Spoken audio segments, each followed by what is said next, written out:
Alléluia, merci Seigneur. Amen.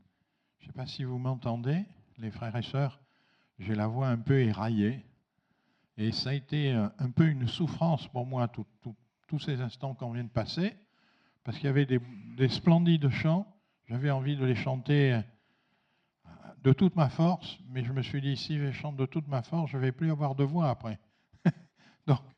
donc je les ai susurrés et ça a été une souffrance. Je voulais chanter. Voilà, mes frères et sœurs, vous savez que le troisième mardi du mois, on s'entretient de la vie de l'esprit. Ce qui distingue l'Église de Jésus-Christ, c'est l'effusion du Saint-Esprit, à n'en pas douter. Lorsque Jean-Baptiste annonce Jésus, il dira « Lui, il vous baptisera de feu et du Saint-Esprit ».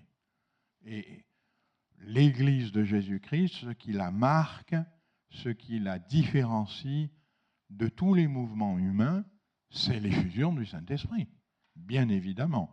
Alors, dans l'histoire, on avait peut-être un peu perdu de vue ça. On se mettait à parler dans des langues qui n'étaient plus usitées par l'ensemble des fidèles, et ça pouvait paraître comme étant le clergé qui avait une communication particulière avec Dieu, mais ça n'était pas le cas. Le Saint-Esprit, il n'est pas destiné que à ceux qui sont dans le clergé, mais il est destiné à toute l'Église de Jésus-Christ. Amen. À chacun d'entre nous. Je voudrais que, j'ai oublié de le dire, là, si on pouvait mettre 1 Samuel 10, de 1 à 7, on va le lire. Peut-être on enlève mon PowerPoint un instant, et on va lire les 7 premiers versets du chapitre 10 du prophète Samuel, 1 Samuel. C'est faisable, mes frères et sœurs, là-bas à la vidéo, je ne vois pas trop. Je ne vois pas de protestation, donc je me dis que ça doit être faisable. Voilà.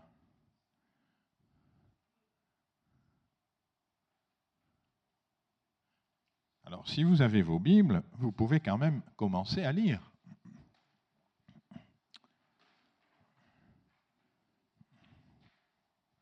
Nous lisons ceci. Ah ben voilà, ça y est. Samuel prit une fiole d'huile qu'il versa sur la tête de Saül. Il l'embrassa et dit, « L'Éternel t'a désigné par onction pour que tu sois le chef de son héritage. Aujourd'hui, après m'avoir quitté, tu trouveras 2 hommes près du tombeau de Rachel, sur la frontière de Benjamin, à Sesla. Ils te diront, les ânesses à la recherche desquelles tu es allé sont retrouvées. Maintenant, ton père ne pense plus aux ânesses, mais il s'inquiète pour vous. Il dit, que dois-je faire au sujet de mon fils ? De là, tu iras plus loin, tu arriveras aux chênes de Tabor. Tu rencontreras 3 hommes en train de monter vers Dieu à Bethel. Ils portent l'un 3 chevreaux, l'autre 3 gâteaux de pain et l'autre une outre de vin. Ils te demanderont comment tu vas et te donneront 2 pains. Tu les accepteras de leur part. Après cela, tu arriveras à Gibéa à Élohim, où se trouve une garnison de Philistins. En entrant dans la ville, tu rencontreras une troupe de prophètes qui descendent du haut lieu, précédés du luth, du tambourin, de la flûte et de la harpe, et qui prophétisent. L'Esprit de l'Éternel viendra sur toi, tu prophétiseras avec eux, et tu deviendras un autre homme. On va lire encore le verset 7. Lorsque ces signes se seront réalisés pour toi, fais ce que tu trouveras à faire, car Dieu est avec toi. Voilà, je tenais à lire ce passage parce que je ne sais pas si vous avez remarqué la précision. Une précision extraordinaire. Le prophète dit, voilà, quand tu m'auras quitté, tu trouveras 2 hommes sur la frontière, ils te diront ceci, après tu iras plus loin, et là tu trouveras 3 hommes, et voilà ce que les hommes porteront, l'un 3 gâteaux, l'autre 3 chevreaux, et l'autre une outre de vin. C'est d'une précision extraordinaire. permettez-moi de vous dire que lorsque Dieu parle, il parle de façon précise. Ce n'est pas quelque chose qui est fumeux, qui est vague, mais c'est quelque chose qui est précis. Hein, et on l'a vu, ils te demanderont. Et puis, il y a ce verset, et là peut-être on peut revenir à mon PowerPoint, si c'est possible, mes frères et sœurs. Excusez-moi, je vous fais un peu faire de la gymnastique avec la vidéo. Voilà, c'est ce qu'on vient de lire. Et puis, on a vu ce verset. Alors, ça dépend des versions. Moi, j'ai pris une autre version, mais la pensée est la même et on va la commenter un peu. L'Esprit de l'Éternel s'emparera de toi. Il nous est dit « viendra sur toi » dans la version qu'on a lue. C'est peut-être mieux d'ailleurs, « viendra sur toi ». Et tu prophétiseras avec eux et tu seras changé en un autre homme. L'Esprit de l'Éternel viendra sur toi ou s'emparera de toi. Je dis c'est mieux, viendra sur toi, parce que s'emparer, vous pourrez penser, vous savez, dans le monde, il y a des gens qui sont des possédés par des esprits de démons, des choses comme ça. Et ils ne peuvent plus faire ce qu'ils veulent. Ce n'est pas le cas. Quelqu'un qui reçoit l'Esprit de Dieu, il a son libre arbitre. Il n'est pas prisonnier de l'Esprit de Dieu, mais il a ouvert son cœur à l'Esprit de Dieu, et donc l'Esprit de Dieu est venu en lui. Et d'ailleurs, la vie de Saül va montrer qu'il peut quand même faire ce qu'il veut. À la fin de sa vie, il ne va plus faire la volonté de Dieu. Vous savez qu'il va être rejeté, etc. Bon, mais là, on est au début de la vie de Saül, et il nous est dit, l'Esprit de l'Éternel s'emparera de toi, tu prophétiseras avec eux, tu seras changé en un autre homme. Première des choses que le prophète dit, il dit, voilà, l'Esprit de l'Éternel va s'emparer de toi, il va venir sur toi, il va, on pourrait dire, t'immerger, et tu prophétiseras avec eux. C'est-à-dire, la pensée de Dieu viendra animer ton cœur. La pensée de Dieu viendra animer tes paroles. Tu prophétiseras avec eux et tu seras changé en un autre homme. Et je voudrais dire le titre de mon message, c'est « Changer en un autre homme ». Pourquoi ? Parce que dès qu'on lit les versets qui suivent, on se rend compte que très très vite, Saül est changé en un autre homme. Si je prends quelques versets avant ce que l'on a lu, c'était le chapitre 9 et le verset 21. Écoutez, je vous le lis. Saül, alors qu'il était en train de discuter avec Samuel, avant que Samuel lui dise tout ce qu'on vient de lire, Saül répondit, « Ne suis-je pas benjamite de l'une des plus petites tribus d'Israël, et ma famille n'est-elle pas la moindre de toutes les familles de la tribu de Benjamin ?» Donc, vous voyez, Saül, il n'avait pas une haute opinion de ce qu'il était. Il disait, je sors d'une famille qui est toute petite, et une petite famille, voilà, ça nous rappelle un peu Gédéon, hein, un peu la même attitude. Mais une fois que l'Esprit de Dieu est venu sur lui, quelques versets après, c'était au chapitre 10 qu'on a lu, regardez au chapitre 11, l'Esprit de l'Éternel s'empara de Saül quand il entendit ces paroles. Sa colère s'enflamma fortement. Le lendemain, Saül divisa le peuple en 3 groupes. Ils pénétrèrent dans le camp au moment de la veille matinale et battirent Hamon jusqu'à la chaleur du jour. Quant aux survivants, ils furent disséminés, il n'en resta pas 2 ensemble. On vient apporter une nouvelle à Saül, on vient lui dire, voilà, le peuple est sous l'emprise de Hamon. Et quand il entend ça, il nous est dit que l'Esprit de l'Éternel s'empare de lui et au-dedans, il se dit, ça, c'est pas possible. L'Esprit de l'Éternel lui fait dire, mais non, il faut libérer le peuple, ce n'est pas le peuple de Dieu qui va être soumis. Et il nous dit, et il divise le peuple en 3 groupes, etc., et ils ont une victoire écrasante, à un tel point qu'il nous est dit qu'il n'y en a pas 2 qui resteront ensemble. Très rapidement, il se met à faire l'œuvre de Dieu. Mais voyez qu'il y a cette parole qu'on avait vue, l'Esprit de Dieu s'empara de lui, l'Esprit de Dieu vint sur lui, et ici, l'Esprit de Dieu s'empara de Saül. C'est l'Esprit de Dieu qui fait de lui un autre homme. mes frères et sœurs, l'Esprit de Dieu veut faire de chacun d'entre nous ce soir un autre homme. Il faut bien que nous comprenions ça. Après la crucifixion, il y a une grande crainte. On le sait par le texte. La crucifixion vient d'avoir lieu. Les chrétiens, ils sont pourchassés, ils se cachent, ils ont peur. On vient de crucifier leur maître et ils se cachent et ils ferment les portes. Et quand ils s'assemblent, ils font bien attention que les portes soient fermées. On le sait parce que dans l'évangile de Jean, il nous est dit que le soir de ce jour, qui était le premier de la semaine, les portes du lieu où se trouvaient les disciples étaient fermées par la crainte qu'ils avaient des Juifs. Après la crucifixion, les chrétiens sont dans la crainte et ferment les portes. Jésus vient et leur dit que la paix soit avec vous. Pourquoi il leur dit ça?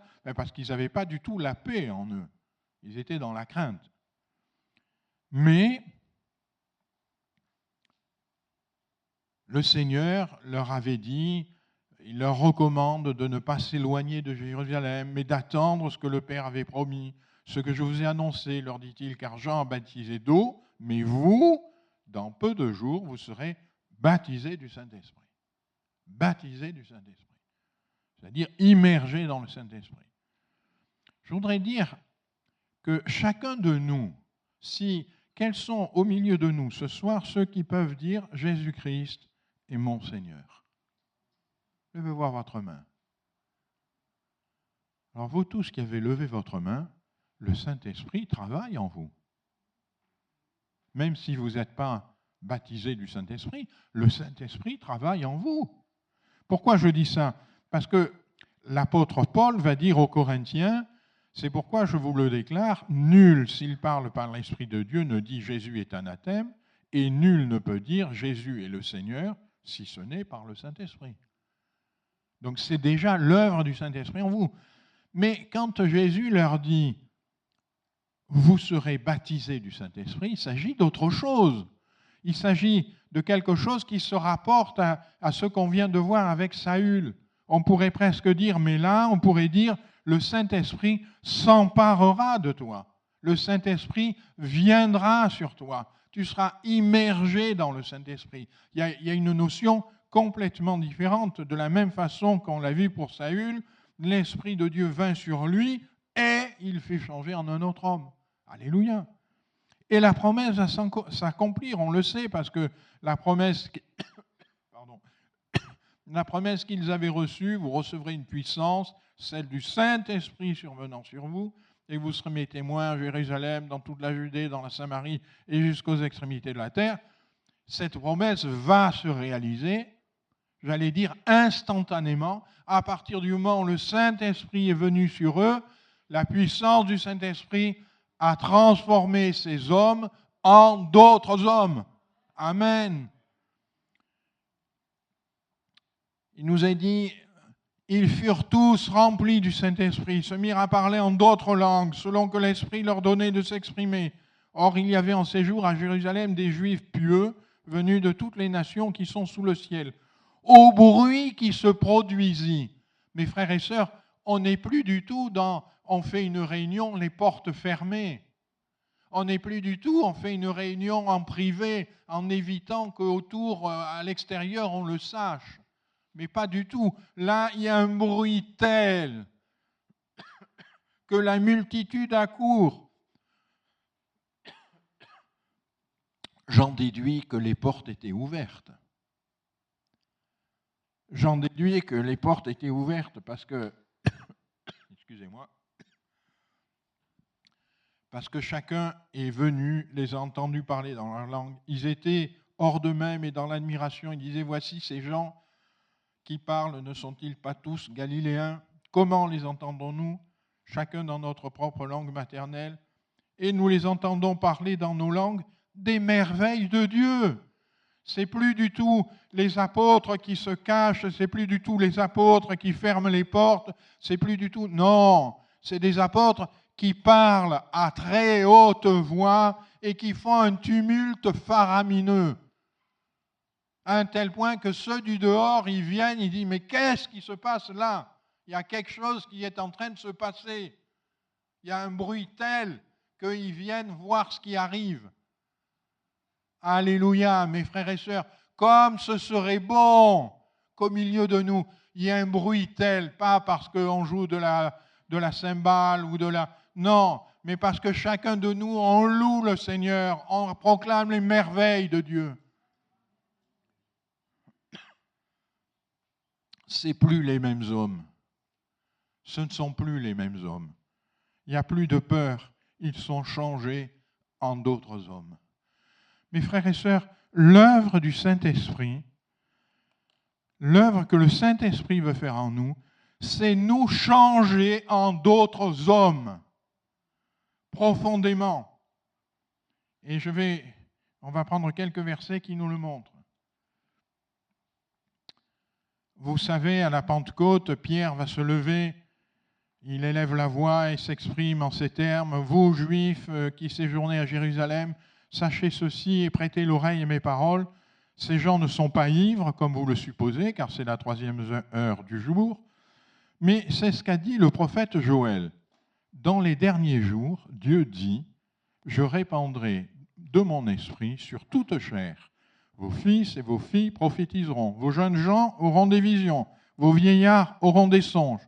Oui, sur mes serviteurs et sur mes servantes, dans ces jours-là, je répandrai de mon esprit et ils prophétiseront. Mes frères et sœurs, est-ce que vous pensez que nous sommes un peu plus dans la fin des temps que ne l'était l'apôtre à cette époque-là? On est d'accord? On est un peu plus encore dans la fin des temps. Or, vous voyez qu'à la Pentecôte, Pierre, il dit, mais attendez, c'est ce qu'a dit le prophète Joël. Dans les derniers jours, Dieu dit, je répandrai mon esprit sur toute chair. Je répandrai mon esprit. Ce n'est pas simplement, ils parleront en langue. Bien sûr qu'ils parleront en langue, mais je répandrai mon esprit, vos fils et vos filles prophétiseront, ils parleront des grandeurs, des merveilles de Dieu. Vos jeunes gens auront des visions, pas des visions fantasmagoriques, tordues, mystiques, non, des visions de la gloire de Dieu, des visions de la force de Dieu, des visions des merveilles de Dieu. Ils auront des visions et vos vieillards auront des songes. Oui, sur mes servantes et sur mes serviteurs, dans ces jours-là, je répandrai mon esprit et ils prophétiseront. Ça veut dire quoi? Ça veut dire que l'Esprit de Dieu venant sur eux, il va y avoir une communication, un canal qui s'ouvre. La gloire et les merveilles de Dieu vont pouvoir sortir par leur bouche. Ils font une œuvre de proclamation. Ils sont changés en d'autres hommes. Ils sont changés en d'autres hommes. Merci Linda. Merci beaucoup.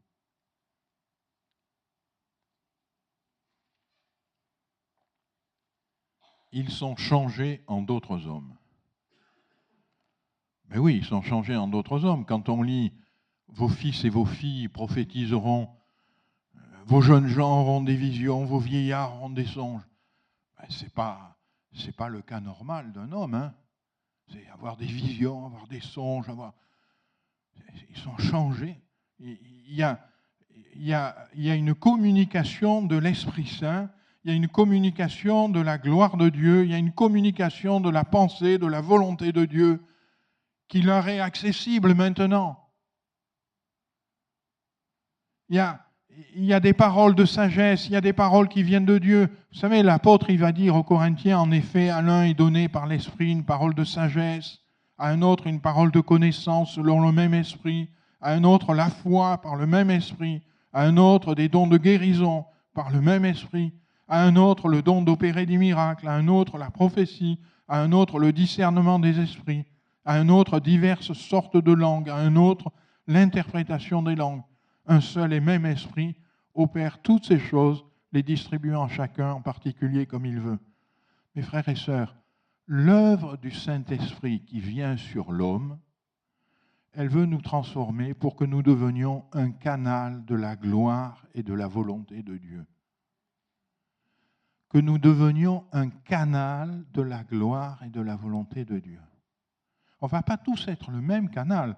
L'apôtre, il prend bien soin de dire l'Esprit Saint va distribuer à l'un ceci, à l'autre cela. Mais tous, ils deviennent un canal de la gloire et de la volonté de Dieu. Ils sont changés en un autre homme. Mes frères et sœurs, c'est ça que le Saint-Esprit veut faire. Ils sont changés en un autre homme dans leur volonté également. Vous connaissez ces versets, hein, je ne prends que des versets de la Bible, la même Bible que nous lisons, vous et moi. Hein.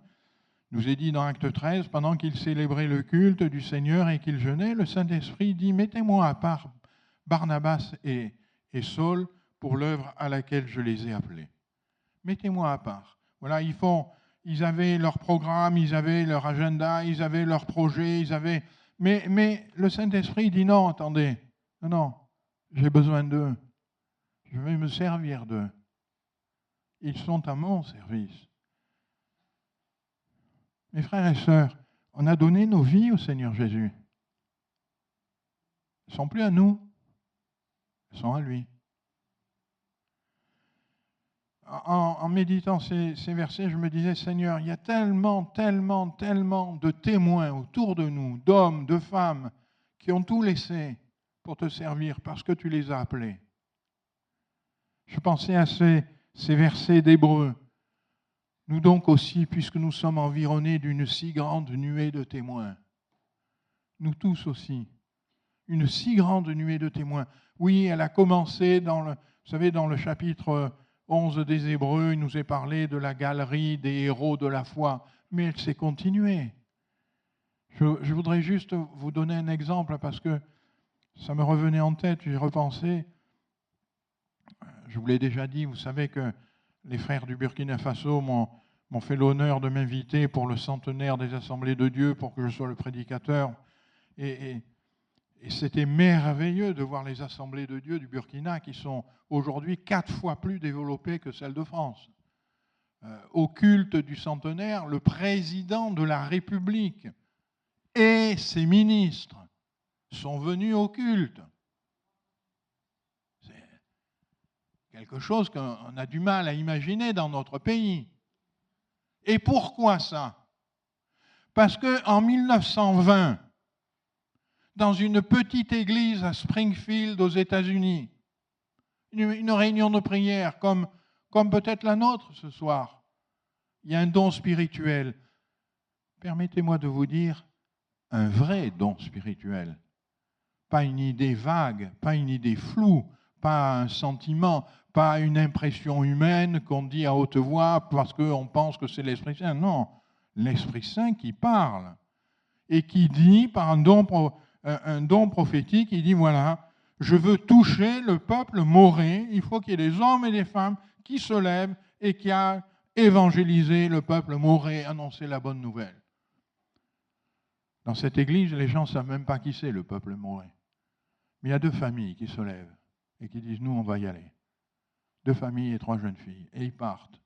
Le voyage prend 1 année. Le peuple moré, il est à l'époque, ça s'appelle la Haute-Volta. Ils n'ont jamais entendu parler de Jésus. Ils n'ont jamais entendu parler de l'Évangile.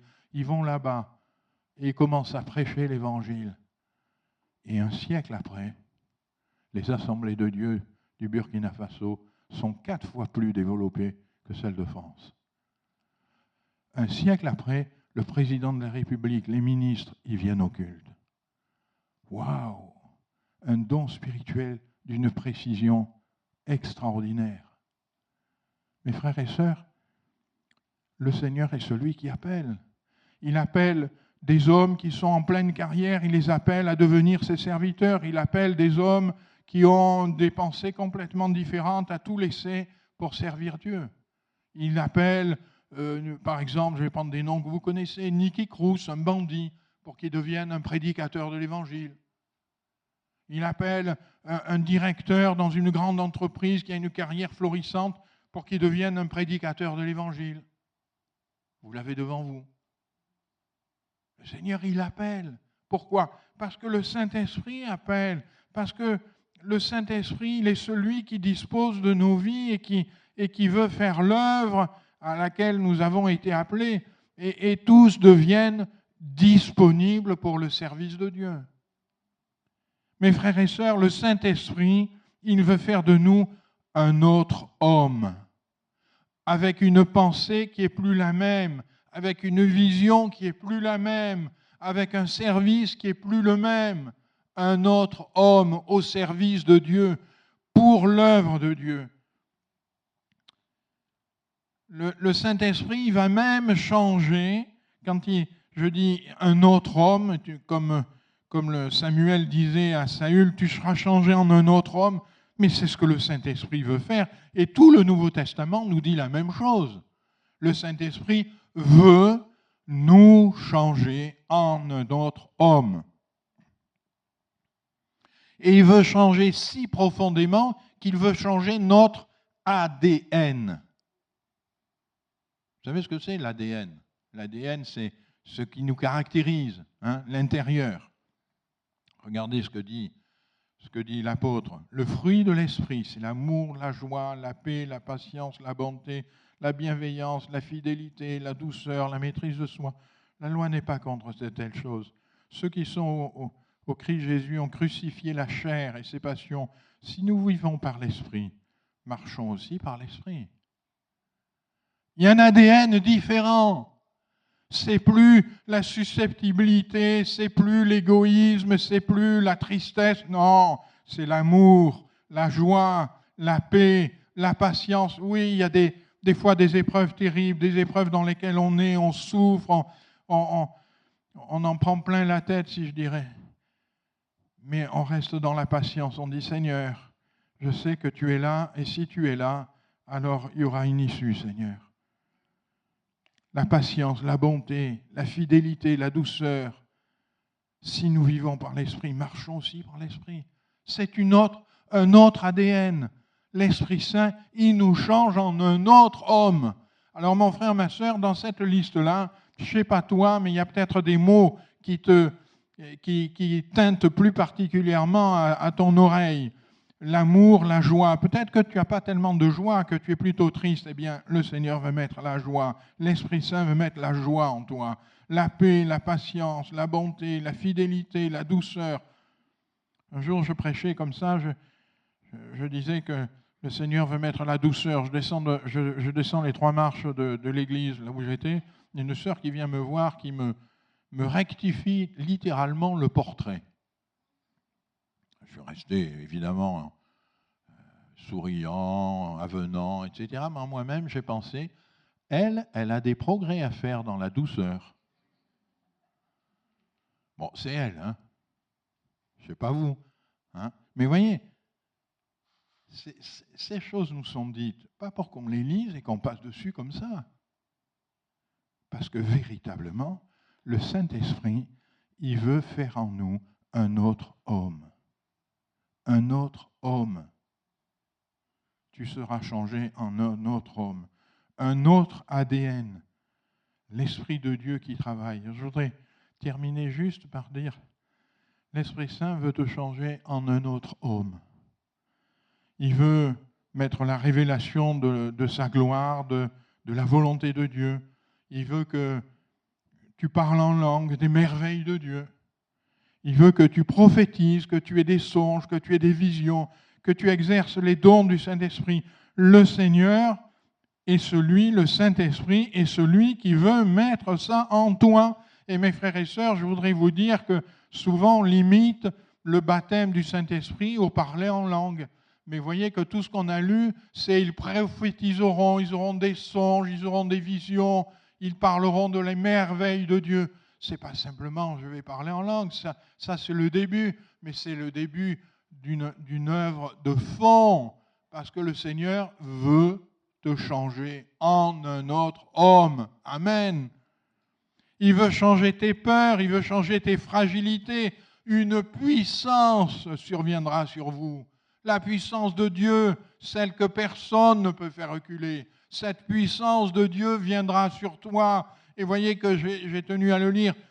Saül, au début, il dit, mais je suis de la famille la plus petite, une petite famille, je suis rien du tout. Oui, mais l'Esprit de Dieu va venir sur toi. La puissance de Dieu vient sur vous pour que vous soyez un témoin, pour que vous soyez disponible pour l'œuvre de Dieu. Le Seigneur veut changer ton ADN pour que tu vives par l'Esprit et pour l'Esprit. Et je voudrais m'arrêter là et je voudrais qu'on prenne un temps, mes frères et sœurs, qu'on se tienne devant le Seigneur et qu'on dise, Seigneur, merci de tout notre cœur. On veut te rendre grâce. Merci parce que tu nous as sauvés. Ça, c'est quelque chose d'extraordinaire. Nous étions les uns et les autres des pécheurs privés de la gloire de Dieu. Et dans ta grâce, tu nous as sauvés. Tu as fait de nous des fils et des filles du Dieu vivant. Et parce que tu as fait de nous des fils et des filles du Dieu vivant, nous ne sommes plus privés de la gloire de Dieu.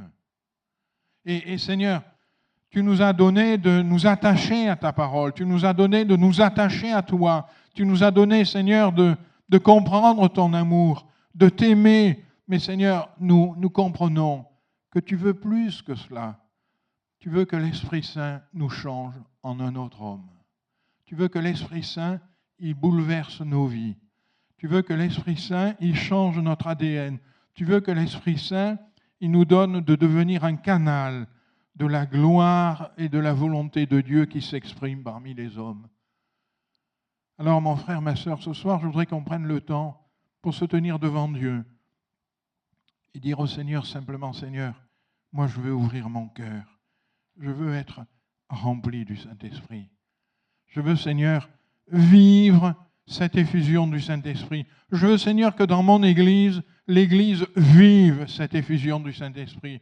Je veux, Seigneur, que mon cœur y soit immergé, que le Saint-Esprit vienne sur moi, que, Seigneur, ma parole, ma bouche puisse s'ouvrir pour louer les merveilles de Dieu, pour que le monde sache que tu es le Dieu merveilleux. Je voudrais, Seigneur, que ma bouche s'ouvre pour que les paroles de sagesse, les paroles de connaissance, des paroles qui viennent de toi puissent en sortir. Seigneur, que ta grâce vienne sur moi, que ton Esprit Saint vienne sur nous, qu'il y ait au milieu de nous des hommes, des femmes qui héritent des dons de l'Esprit, des dons de guérison, des dons de foi, des dons particuliers. Seigneur, ces promesses-là, nous les voulons, parce que ta parole nous dit, l'Esprit Saint, il est venu et ils furent changés en d'autres hommes. Eh bien moi, Seigneur, ce soir, je veux avec mes frères et sœurs être encore et encore changé en d'autres hommes. Je veux, Seigneur, que l'ADN, il soit complètement transformé. Je veux, Seigneur, que mon ADN, il reflète l'amour, la grâce, la force du Dieu vivant. Je veux changer en un autre homme. Seigneur, ce n'est pas nous qui pouvons décider ces choses, mais nous pouvons ouvrir nos cœurs et te dire, Seigneur, nous voici disponibles pour être changés en un autre homme, disponibles pour comprendre la gloire de Dieu, pour comprendre la vision que Dieu a pour nous, pour nos vies, pour nos familles, pour notre Église, pour ce monde. Seigneur, nous voulons être ouverts et nous voulons recevoir, être immergés par le Saint-Esprit. Seigneur, nous voulons comme Saül, l'Esprit Saint s'empara de lui et il fut changé en un autre homme.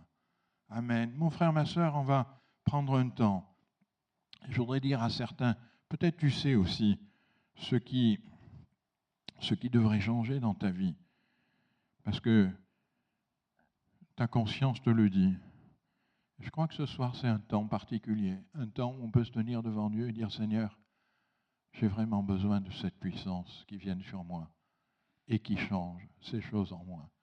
Parce que de moi-même, je n'y arrive pas. Mais Seigneur, je te prie, j'ouvre mon cœur et je te demande, viens et change ces choses. Je veux être cet homme qui est changé en un autre homme. Amen. Alléluia, mes frères et sœurs, on est d'accord? On prie un moment, on se tient devant le Seigneur. Alléluia.